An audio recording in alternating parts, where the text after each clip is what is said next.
ಮುತ್ತದಿ ಹಾವಾಗಿ ಓಂ ಶಕ್ತಿ ಮೂಡಿದಳು ಅಡಿಗಳಾರ ಜೊತೆಯಲ್ಲಿ ಆಡಿನಲಿದಳು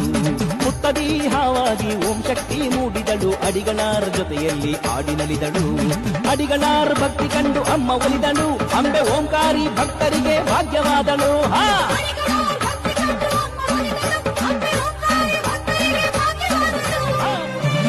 ಆಗಸವು ನಡು ನಡುಗಿ ಮಿಂಚುಗಳು ಮಿನುಮಿನುಗೆ ಮಳೆ ಹನಿಯ ಮುತ್ತಾಗಿ ಶಕ್ತಿ ಬಂದಳು ನಾಗರ ಹೆಡೆಯಲ್ಲಿ ಮೂಡಿ ನಡುಕ ತಂದವಳು ಮರುವತ್ತು ಧರೆಯಲ್ಲಿ ನೆಲೆಸಿ ನಿಂತಳು ದೇವಿ ನೆಲೆಯ ಕಂಪನ್ನು ಮಲ್ಲಿಗೆಯ ಘಮಲನ್ನು ಇಷ್ಟಪಟ್ಟು ಓಂ ಶಕ್ತಿ ತಾಯಿ ಬಂದಳು ಚಂಡ ಘಮರು ಒಳಗಿರಲು ಉರುವಿ ವಾದ್ಯ ನುಡಿಸಿರಲು ಕುಣಿ ಕುಣಿದು ಆದಿಶಕ್ತಿ ಅಮ್ಮ ಬಂದಳು ಭಕ್ತ ಜನರ ಕಾಪಾಡಲು ದೇವಿ ಬಂದಳು ಭಕ್ತರೆಲ್ಲ ಭವನೆಗಳ ನೀಗೆ ಬಂದಳು ಶೂಲವನ್ನು ಹಿಡಿದು ಶೂಲಧಾರಿ ಬಂದಳು ಗಂಗನ್ನ ತಿರುತಿರುವಿ ಕಾಳಿ ಬಂದಳು